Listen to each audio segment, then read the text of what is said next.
On episode 422 of Nintendo Switchcraft, Pillars is updated. There's a ring con for sale. We've got Professor Reggie. Those stories and more on this episode of Nintendo Switchcraft. Hello, it's me, Mario, and you're listening to my favorite Nintendo Switch podcaster, Bill, on Nintendo Switchcraft. Bill, you're number one. Yahoo!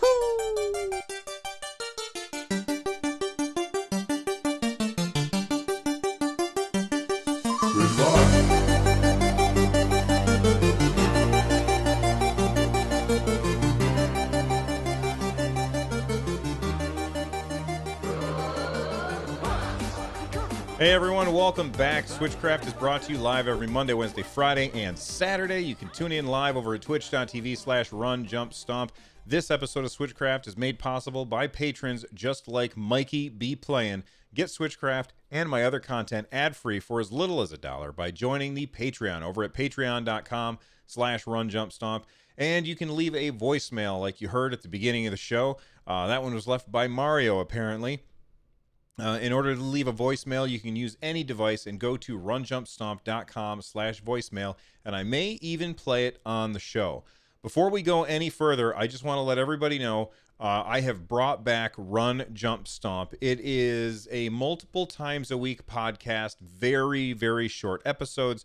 I record the whole thing on my phone. I do not use my fancy microphone for it.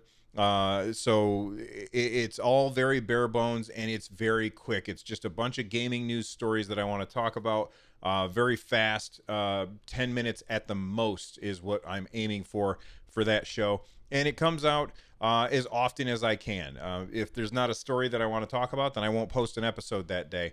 But if you want to check that out, go to runjumpstomp.com/shows. And you can find the link there, or you can just go to anchor.fm/runjumpstomp. It's about just general gaming news. So please do me a huge favor and subscribe today. All right, let's talk about Nintendo stuff. Pillars of Eternity is a game. It's a fantastic game. I played it on the PC. I did not beat it, not because it's not a good game, but because I get distracted by shiny things, and I'm always playing something new. But Pillars of Eternity is a game that came to Steam, I can't remember when, it was a few years ago. And it's a really, really good, old-school CRPG-style game. And I know that there's going to be people out there who have yelled at me for saying CRPG stands for computer role-playing game. That's what I called it when I was a kid. That's what it says on Wikipedia. You don't like it, that's fine. I don't care. CRPG is a computer role-playing game. That's how I always deal with it. But in order to really explain what kind of game it is, because that's not very descriptive. They're not wrong. CRPG is not a very descriptive way of describing a game, but it's basically an RPG where you get like this top-down view for the most part. Well, I mean, in Pillars of Eternity, it's definitely top-down, but it's a top-down view, and you can issue commands to your party and then pause time to see what's going to happen, change it. Think Baldur's Gate, think Icewind Dale, think Neverwinter. Like, these are all very, very good examples of the CRPG genre, and Pillars of Eternity it kind of brought that genre back from the dead. It was a genre that nobody was making games for. And then suddenly Pillars of Eternity shows up and everybody's like, oh my God, where has this been for so long? I'm going to take a second and thank Endalis for their Twitch Prime subscription over here on Twitch. Thank you very much. I appreciate that. But when it launched on the Switch, it got kind of lambasted by a lot of people. Now, I have not played the Switch version. I reached out to Versus Evil, which is the company who is in charge of this, and I said, hey, can I get a review copy? Never heard back, but that's okay. And I would have bought it because I like this kind of game if I didn't already own it. And I will say this, that the PC version, which I've played, is awesome and has a cool story and is unique and has good voice acting and has beautiful art and is just all around a really great game. Also super, super hard. So when they announced the Switch version, I was like, oh man, I'm excited for people who don't have access to play this game on any particular platform. I'm excited for those people to be able to have access to try out this game. But when it came out, apparently it was super buggy, and that made a lot of people unhappy. So Pillars of Eternity, you know what? I want to look and see when that came out on the Switch, because I feel like it's been a while. So when did it launch on the Switch? I'm at Metacritic, not Metacritic. I'm at oh my God, what is that? Wikipedia. There we go. I'm heading to Wikipedia, and on the Nintendo Switch, it launched on August 8th, 2019. So until now, it's now October 23rd is when I'm recording this. It's finally been patched. This is a tweet from Versus Evil.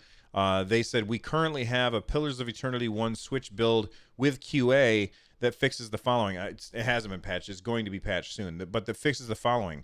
The gray screen bug, the graphic and text corruption. A lot of people were running into issues where when they were playing the game, they couldn't read what was on the dialogue because it was all garbled when it came through. The graphic text corruption, AI pathfinding in some areas where you would click and your characters couldn't figure out how to get to a certain area. And then apparently there were certain items, skills, and statuses that did not apply bonuses to your characters. So it kind of gimped your characters if you had gone after these in your leveling process. They said that we'll have a more detailed update once the patch is live. Thanks for your patience.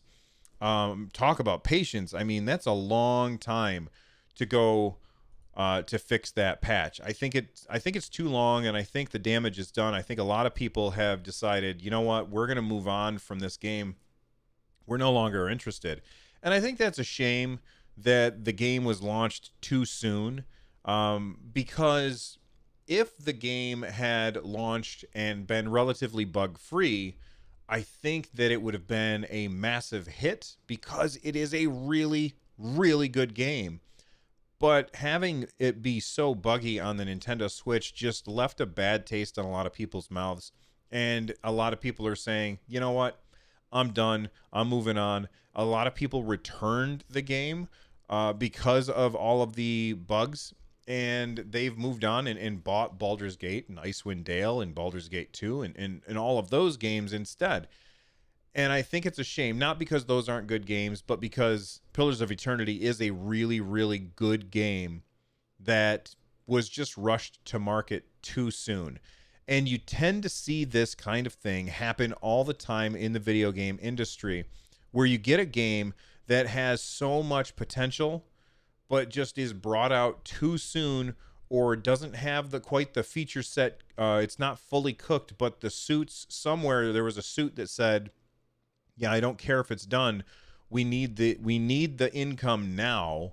So let's just go ahead and ship it, and then we can patch it later. And this is a problem with the entire gaming industry. In fact, this might be a good topic for me to talk about on Run Jump Stomp. Because it's not a Nintendo problem. It's very rarely a Nintendo problem, but it is a problem for the industry as a whole, where games are shipped and then patched after the fact. I'm not going to say Nintendo is immune to that, because they have definitely had problems where they've shipped games and not fully cooked those games, and that does cause problems. So Nintendo's not immune to it, but it's not a Nintendo problem. It's not a Versus Evil problem. It's a industry problem where the suits get in charge and they decide, you've had enough time to make this, let's ship it and fix it later. And that always turns out badly. But the suits, I feel like the suits, which in this case, the suits are the bad guys. In my opinion, if you wear a suit to work, that doesn't mean you're a bad guy, but it's the people who make decisions who are not actual gamers, who are not actual game developers. They are just in charge of the money. They look at the spreadsheet and they say, okay, we have to ship this now. And it doesn't matter if the developers are like, well, we need more time. And it doesn't matter if the players say, take your time, we're fine waiting. although that never happens. It doesn't matter what anybody says. It all boils down to the almighty spreadsheet, and the suits with the spreadsheet say ship it, and it gets shipped, and it shouldn't get shipped, and that's a problem. Anyway, that's all I'm going to say about that. I hope that the game turns out to be awesome on the Nintendo Switch. I'm still not going to buy it because I've got it on my PC, and I'll play it there. I would prefer to play it on the Switch, but I don't want to rebuy that particular game. All right, let's talk about Pokemon Go. I actually forgot to add this to the show notes until right after I had published the show notes. Oh my goodness! Before we do this, I want to take a second and thank Mr. Tomato Head, who's just subscribed with their Twitch Prime for 15 months in a row. Thank you very much for your support. I appreciate it. By the way, if you have Amazon Prime and you don't already link your Twitch account with your Amazon account, you should do that, because Twitch will give you some free games like every month. Well, sometimes it's games, sometimes it's DLC for games that you may or may not have. But it doesn't cost you anything to do that. And then it also gives you a free Twitch Prime sub, which you can use at whatever streamer you want. I happen to know a guy. So that's just something to keep in mind. All right, this is something that I wanted to talk about, but I forgot to add it to the show notes. And that is that Pokemon Go, well, here's a tweet from Pokemon Go. They tweeted this out. It says, "Are you a Go battle champion among your group of friends, trainer? How about compared to the rest of the world? The time to prove yourself is coming. Go Battle League is coming soon in early 2020. And then they have a link to tell us more about it. I'm not going to click on that link and talk about that. What I am going to talk about is, holy cow, talk about something that's undercooked. Look, Pokemon Go is a fantastic game. My family and I, back in 2016, we had an absolute blast playing that game.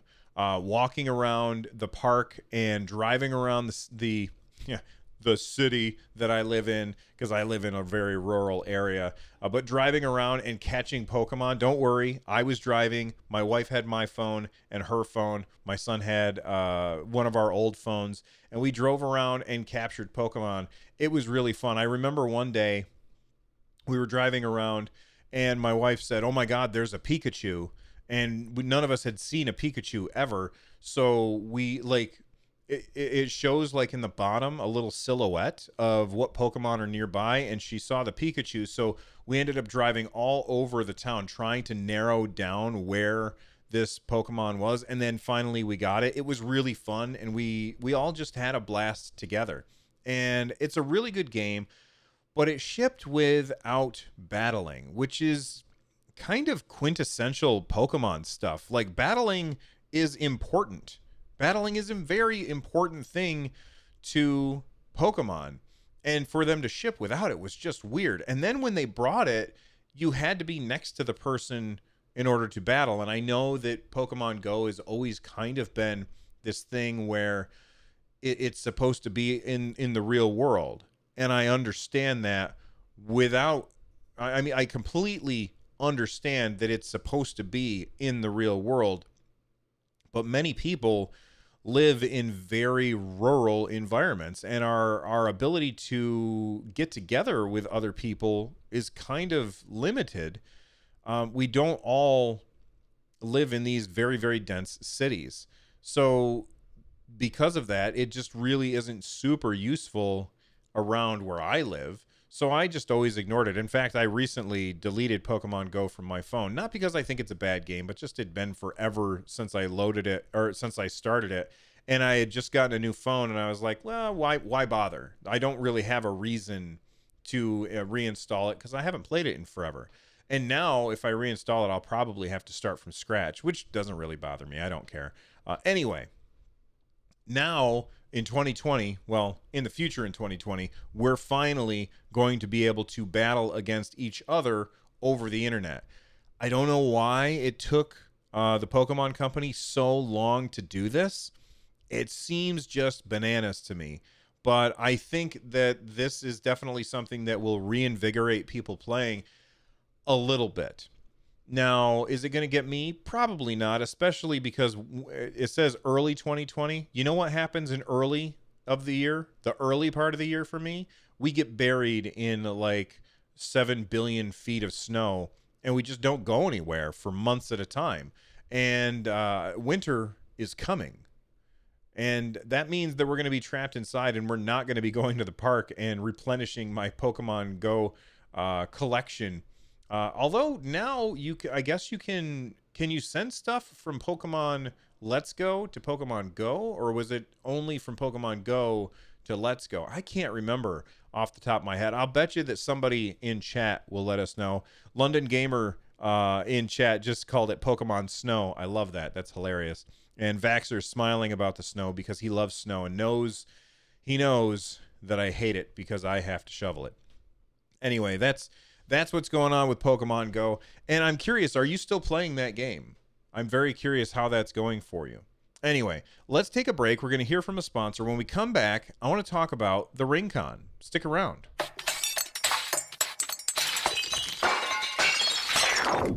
All right, we are back. The RingCon, that is the device which comes with Ring Fit Adventure, which I still have yet to play. I can't play because I recently had minor surgery, and they told me I got to wait 2 weeks before I play this. And this arrived the day of my surgery, so wasn't that wonderful?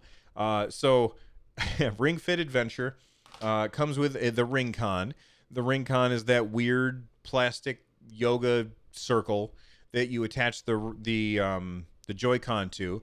It also comes with a leg strap, right? Well, somebody mentioned, well, what happens if you break your RingCon? And while I have taken the RingCon and squeezed it pretty hard, and I doubt that it would break, that doesn't mean that over time it's not going to wear out. And somebody wondering if what you can do. Do you have to rebuy the whole game? And the answer is no. The answer is no. Right here on the Nintendo Store, and if you want a link to, like, if you broke yours, first off, I want to know how. And secondly, you can follow the link in the show notes. This is episode 422. Just go to runjumpstomp.com and follow the show notes. But you can get the RingCon grip, or the RingCon and grip. I'm not sure what they mean by grip. I think it's just the handles there. I don't know why they call that a separate thing, but you can get the RingCon and grip for $50, which is good because that means you're not spending $80 or $70 if you're a bargain shopper and able to pick that up. I think at Walmart it was cheaper. I think it was $70 at Walmart. I could be wrong about that. Maybe it was Target now. I'm not sure. Go back a couple episodes and check. But you can now pick up the RingCon and grip for $45 or $50 basically. And that's really cool. But the thing that occurs to me is my son has played a little bit of Ring Fit Adventure, and he brought it up here, and I haven't talked to him about this yet. He's downstairs probably playing Fortnite right now. But he brought it back upstairs. The RingCon is hanging off my exercise bike because I can't use it right now. The strap is strapped around the RingCon itself, so that doesn't get lost. But I looked in here, and you can't see it because it's blown out, but there's no game cartridge in here. So I need to ask him what happened to that. It's probably in his Nintendo Switch right now, but anybody who has young kids knows that what do kids do? When they take a game out of a system, they put it into the case of the other game that they're putting in. So let's say that he is going to play Lego City Undercover on the Nintendo Switch and Ring Fit Adventures in there. He gets out Lego City Undercover, he opens it up, and then he's like, oh, Ring Fit Adventures in here. He takes it out and then puts it in the case that he already has in his hand, which is the wrong one. And eventually it gets misplaced. That's what kids do. Vaxer in chat says that's barbaric. Dude, that's what kids do. All right. So now every once in a while, I'll open up the drawer that has the games in it downstairs. And I'll be like, all right, buddy, you got to put all these in the right one. So he'll get all the games out and then rearrange them. And I keep telling him, if you just put them where they go, you'll never have to do this again. But, he's 11. So that's how it goes. But the cartridges for this game, for all Nintendo Switch games, are incredibly small. They're tiny little things. That's why Nintendo sprayed them with a bitterant so that when you put them in your mouth, because that's what people do, you'll be like, oh my God, that is disgusting, and you'll take it out. If you don't believe me, go grab a Nintendo Switch cartridge right now and give it a lick. That's okay. I'll wait. Did you do it? Was it awful? I don't know, because I never tried it. I've heard many, many people say how awful it was, but I wasn't about to try it, so I can't believe you just did. Anyway, they're very, very small and easy to lose. And what I really hope is that you can get this on Nintendo's website or a digital download code by rebuying it. But I don't want to pay full price if I already have the Ring-Con, which is clearly the biggest portion of the game. It's $45 for the Ring-Con by itself. I would like to be able to buy this separately.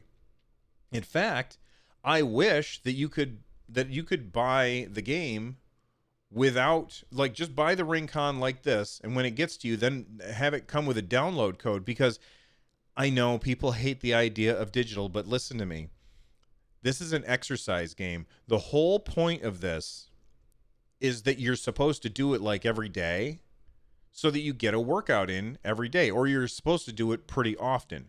And having to switch out a cartridge or go look for a cartridge when you want to work out, that's a bad idea, because now you're less likely to get your workout in because you can't find this because one of your kids moved it.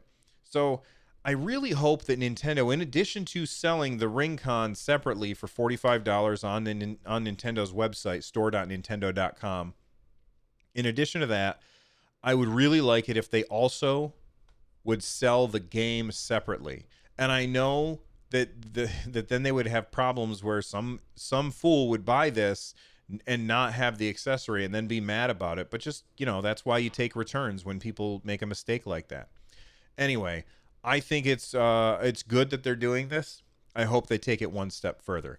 Let's talk about Reggie Fils-Aimé. Reggie Fils-Aimé, who was the president of Nintendo of America for a long time, and he was basically their meme generator. He was the face of the company. He would get up on stage and say hilarious, ridiculous things. We would turn them into memes, and then they would Nintendo, being Nintendo, would lean right into those memes as hard as they could, which was always awesome.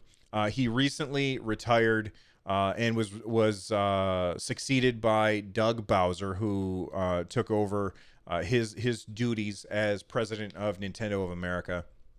Well, he has been named as a guest lecturer, basically, at, I believe it's Cornell University.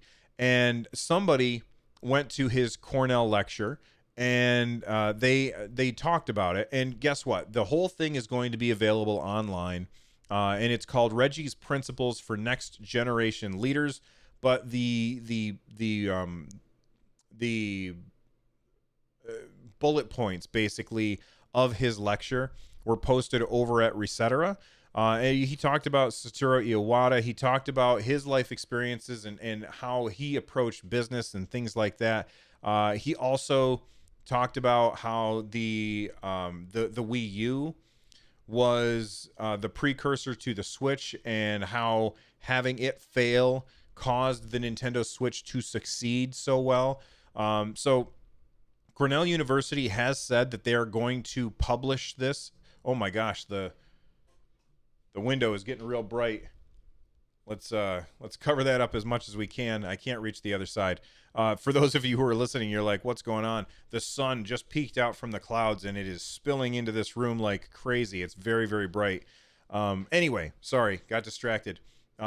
I'm looking forward to watching it, because I think, if there's somebody who has done a good job at leading Nintendo, I know that Reggie led Nintendo of America and not Nintendo itself, but I feel like Reggie did a great job when he was in charge of Nintendo of America. And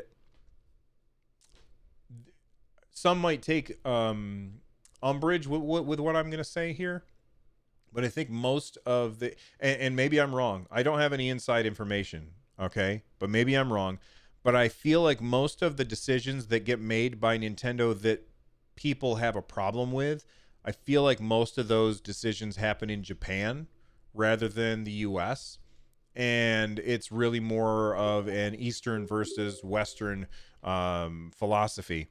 So there you go. That's just how I feel about it, and I could be wrong.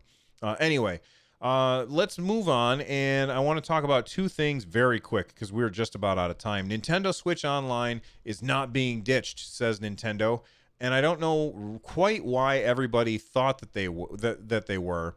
But basically, what people were saying is there was some ambiguous wording on the official listing pages for Pokemon Sword and Shield, and the ambiguous wording is, gosh, I had it highlighted, and then when I clicked, it disappeared, so now I got to find it. Here we go.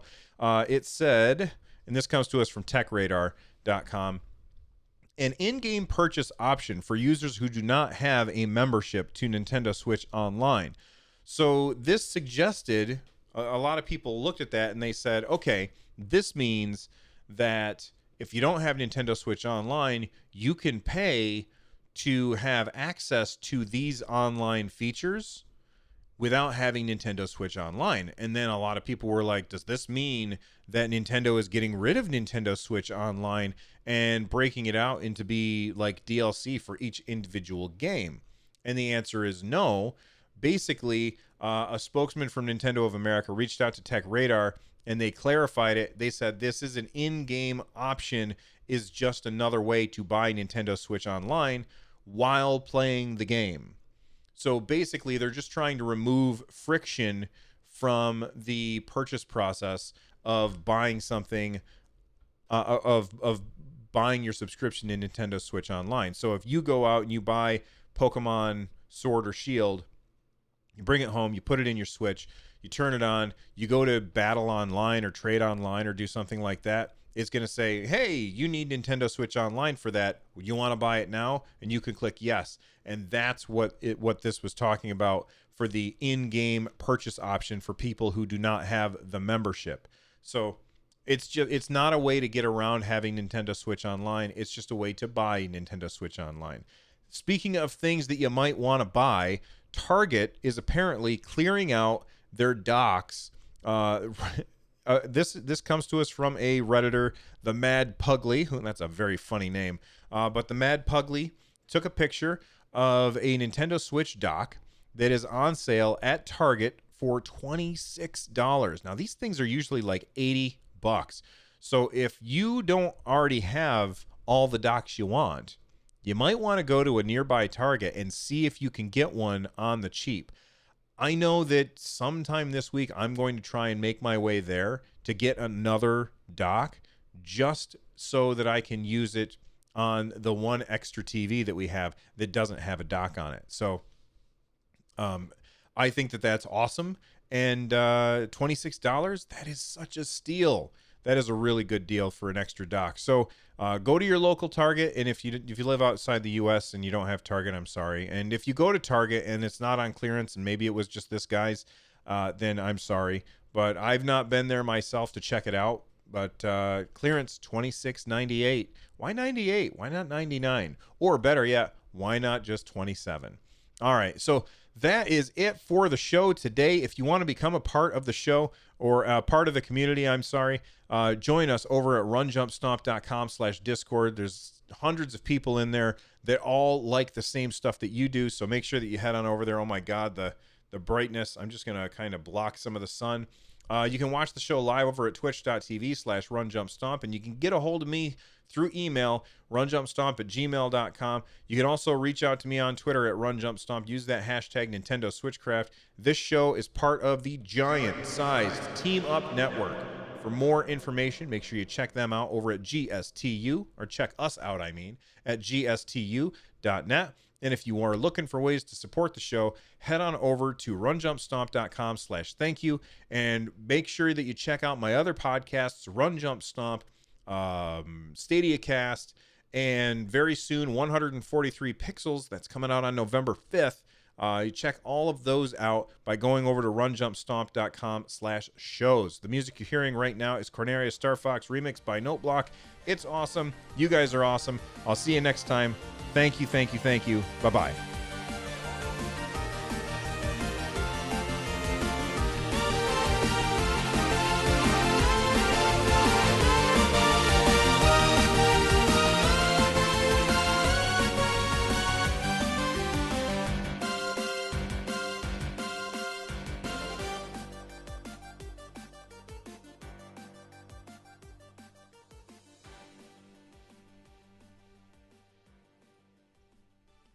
All right. You know what? Actually, I'll be right back. I got to close that window.